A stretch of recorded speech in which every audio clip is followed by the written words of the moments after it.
guys, EB here, and welcome back to part 3 of my Legend of Zelda Link to the Past Hyrule in Minecraft project. Yeah.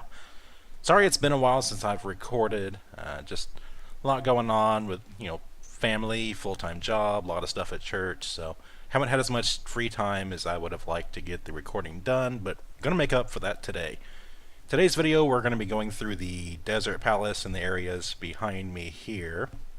Then we'll kind of take a look at some of the corrections I've made throughout the world, and we will end up in Zoras Domain and kind of finish the tour off there before heading up Death Mountain. So, let's get started. Alright, so we're picking up right where we left off, just inside the entrance to the desert. We have our cow skeletons, I think that's what they were. And I got them wool block right now. I was thinking after I recorded this video, it's like, you know what? They just added in bone block. I wonder how that would look. So I'm going to go back and do some more tinkering there. We're going to start by heading into this little cave up in the northern part of the desert. Down to the chamber where you meet, I don't know if he has a name or not, the sagely old man. And of course the room where you'd bust out and get a heart piece. Yeah, I don't have anything in any of the chests, but that would be a heart piece if it was an actual game. We'll head back out into the desert.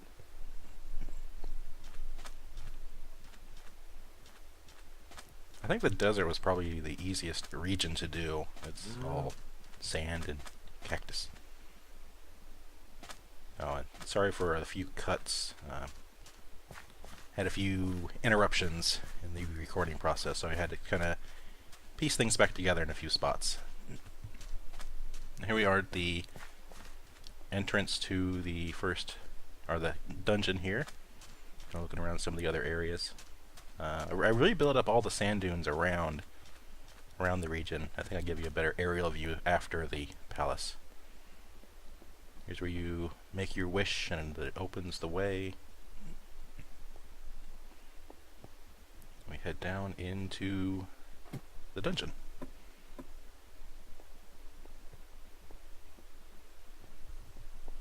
Try to keep this just very plain, very simple, all sandstone and sand floors.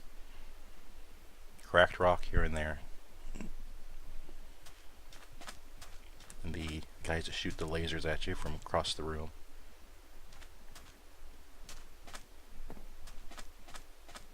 I don't know why, but I always head to the left-hand side when I'm playing the game. Because you gotta head to this room first, so you gotta get the key off that the back lamp right there. From here we head back to the center room, which I believe has the map. I think the map's in that chest once you light the two lanterns there. We have the trap room where you gotta get in, locks you in, you gotta kill the enemies, and you get nothing from it. Heading back down to the right side entrance, I guess. Yeah, I need to fix my armor stands too. For some reason they lost their armor. I don't know if that happened in one of the updates. But they did all have iron armor on them at one point to look like the statues that were in the area. Here's one that doesn't lead anywhere, just drops you back out into the desert if you fall off.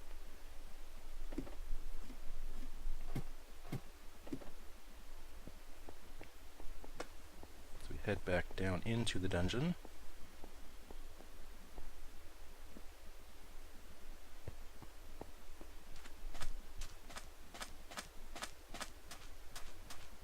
And that way would lead back out to the main room. But we need to grab the master key first. That's off here again with the naked statues.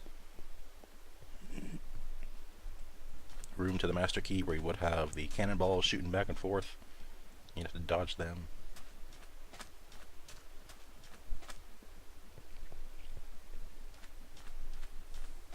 From here it's to the back path, and we head all the way across and we grab the Titan Mitt. It's the first tier glove that allows you to pick up stones. Shooting eye with all the pots. Open that one, hit the switch, And there's the master chest, or the big chest with the glove in it.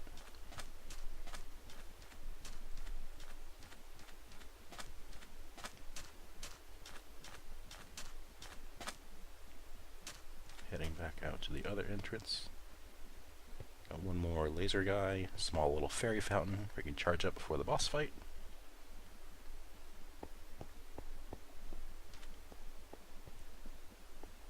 Now we head up the stairs that takes us to the correct side.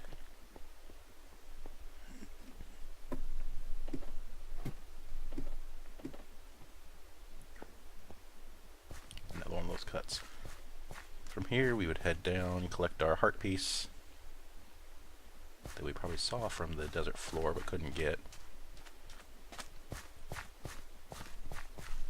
Now we head into the chamber, or the second half of the dungeon where we hit the boss fight.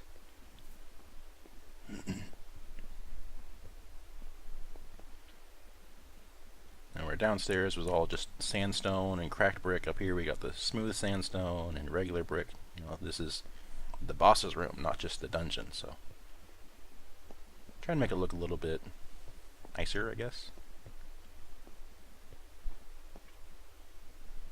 Up the stairs, cross the bridge.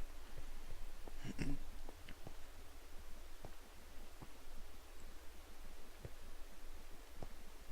few more rooms.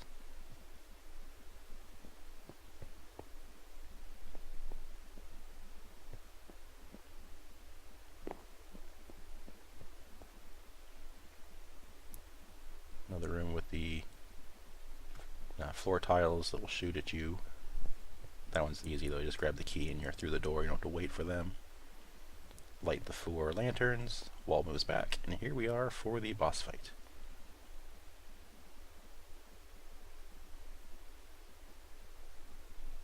Nice big space since they go flying through the air. Alright, back outside the entrance to the main boss area, we're heading over to the second cavern in this area. Usually you'd have to wait till you get the hook shot. No, you have to get to the dark world and warp back here. But here's the block puzzle where you have to push them around in a certain order to get to the heart piece in the back corner. Of course, this is Minecraft, so we just hop up and walk, but in-game, not that easy.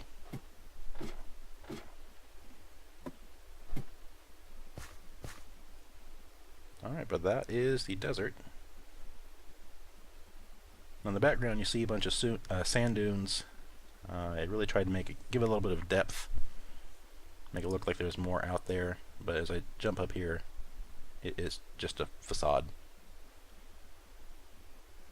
But from the ground level it gives it that appearance of depth and more out there, and I kind of liked how that turned out. I really like how this area looks overall. Again, too many lamps, too many lights. I've been going through, and actually I think the latter half of this video you'll see, I've been busting out a ton of these things.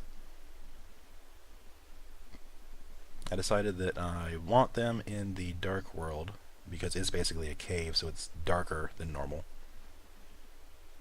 But for the light world, not really needed. Alright, here's the area, an area where you'd have to be from the dark world, warp to the light world to get into this area, but you have another heart piece in this little cave. Just showing this off as I'm passing through. Trying to make sure I hit all the areas in the game.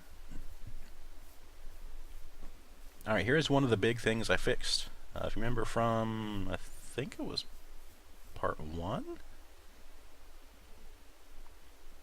Maybe part 1, I don't remember which, I think it was part 1. This whole area here had been like struck by lightning or something and burned to the ground. So this is what this little area, with all the trees and everything, is supposed to look like. It's not supposed to be stumps and floating glowstone. Hop over, and here's what, this is kind of hard to see with it all gone. This is what it looks like from the blacksmith perspective. So yeah, trees. Another thing I fixed is, I've been talking about the copy and paste issues. You see here, you got the yellow grass and then the green grass actually lining up on top of that wall like it's supposed to. I went and I did some biome adjustment. And down in here, we had more evidence of the copy and paste error. MCEdit is wonderful utility. But if you are off by a few blocks, which I think look off by 8 blocks actually, it really can mess things up. So it was this side that didn't paste well. Now all the fences are lined up, the doors are lined up. This is how this room is supposed to look. Or from here you'd head in. I can't remember if one of them has a button or a key. Then you head up here and you come back out and you're actually in the same room still. I think it's a button. You have to press to open it up. Quick little cheat just to avoid going through half the dungeon to see the other area that's been corrected, which is this whole side. And this makes much more sense now than it did before. You have just a big room here where you go straight down the center and up the stairs. And here's what I call the donut room.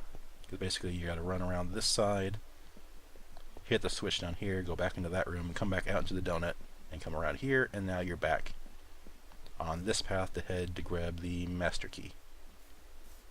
Alright, jump ahead. We're now outside the palace, heading up towards the witch's hut and Zora's Domain.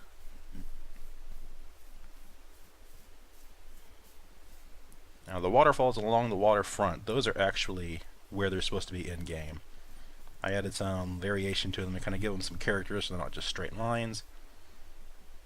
And I don't remember if I fly up now or on the way back, but you'll see there is water flowing down from Death Mountain to form those waterfalls. So I tried to give it a little more depth and character and make it not quite as empty. Witch's Hut has nothing in it right now. It's kind of a small building to really put anything in. And here's where the witch should be with her cauldron. I realized I didn't put a cauldron there. So, bam. Problem solved. Fixing things on the fly. Yeah, there you can kind of see the water flowing down from on top of the mountain. Okay, we're heading around to the entrance to Zora's Domain. Pretty straightforward. There should be the boulders to bash through to get past. We head up here, we got the little, I don't remember what they're called, the shock things that you don't want to hit with your sword.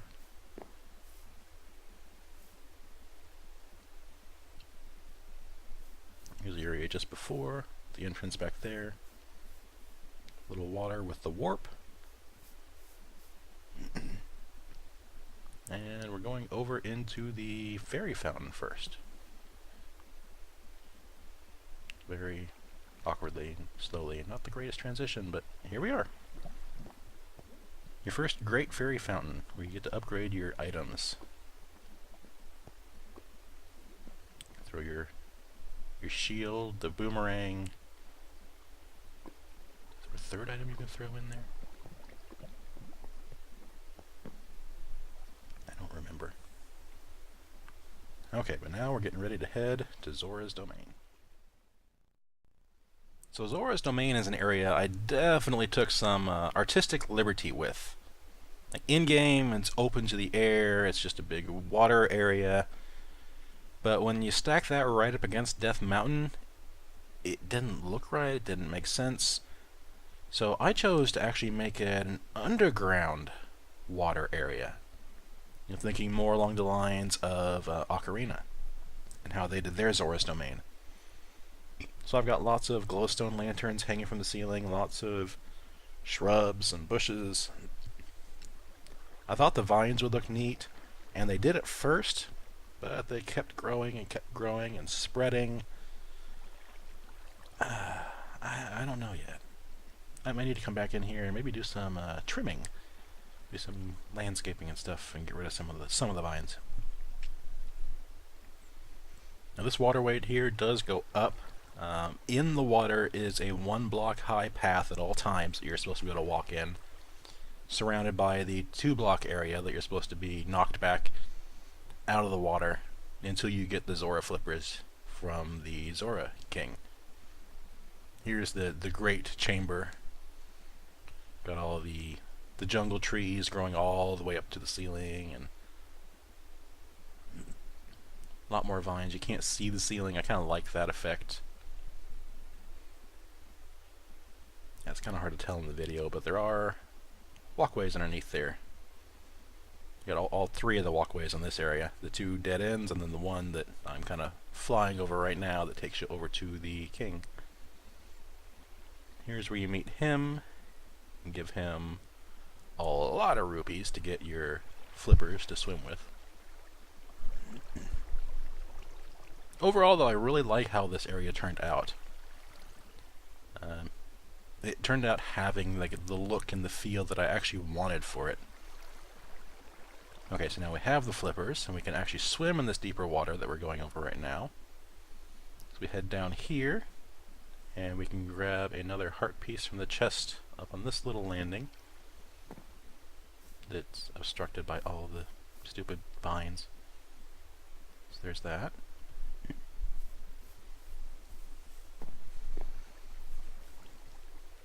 Now from here we can head back down to the lowest area.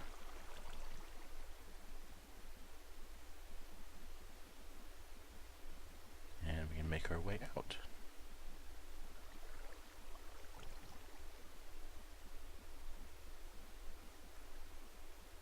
See, like I say, I like how this turned out, but I may need to make some tweaks to it.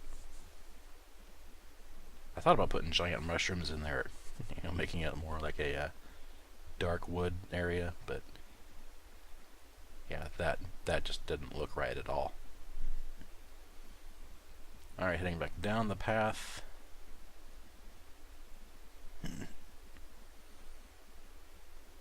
Yeah, here's where I give you more of an overhead view. So now you can see all the waterways that spill down into the river. All the hidden lighting just giving it a little bit of a glow. You fly over the sanctuary and the cemetery. Oh yeah, this is definitely before I started altering the lighting a lot. That area looks a lot nicer now. Okay, now we're heading up towards the entrance of Death Mountain. Got one little cave here first, which I believe is one you dash into to break the rock to get into. Is that a heart piece in there? Memory's a little fuzzy on where everything's at. Here's another waterway that has a warp down to Lake Hylia. Over there is Lost Woods, which we'll get to in the next episode. And there's the actual entrance to and exit from Death Mountain. But first, we're going to head up and check the woodcutter's hut. Running right along the side of the Lost Woods.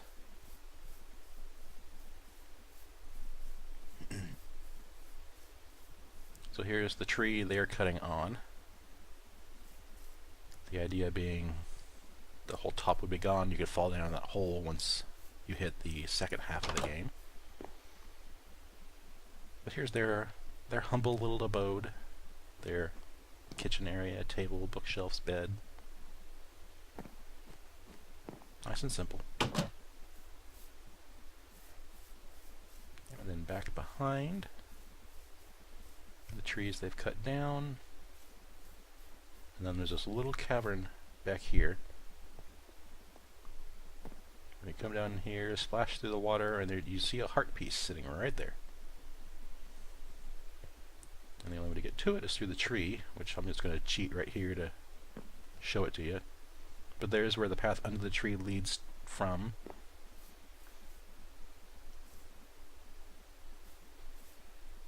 So this is that cavern.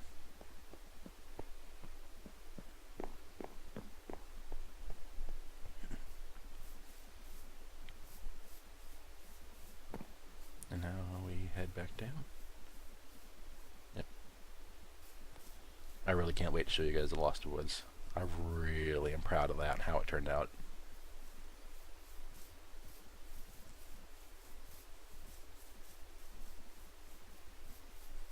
So we're going to head to the entrance. That'll take us up to Death Mountain. But that'll have to wait until next time. I'm going to end this video off here, right at the entrance, where we'll pick up. Thanks for watching, guys. If you have any comments or feedback, please leave them below. Like the video if you liked it. Subscribe to be notified when I post the next video. But that's all I got for you this time, so thanks for watching, and we'll see you later. Bye-bye.